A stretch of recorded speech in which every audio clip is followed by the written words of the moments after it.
In this video, I'll be demonstrating how to make a grab. Making a grab means rescuing a victim from a fire building. In EmergeNYC now, you have different fires that will have victims located in different areas. So each fire will have, like the gas leaks and the water leaks, will have predetermined areas where the victims can be found. In this case, we've rolled up to this fire in the basement, and we have somebody trapped at the top floor window waiting for help. The guy could be in the basement, the guy could be on the first floor, the second floor, the third floor. But in this case, he's at the window, so what we're going to do is we're going to set up the ladder.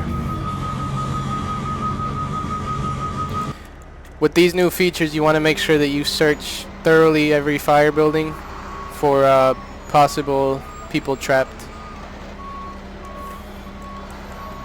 So we're going to get the stick up to him as close as we can. Alright, that looks good. We're going to climb up the aerial and go get him before the fire gets to him.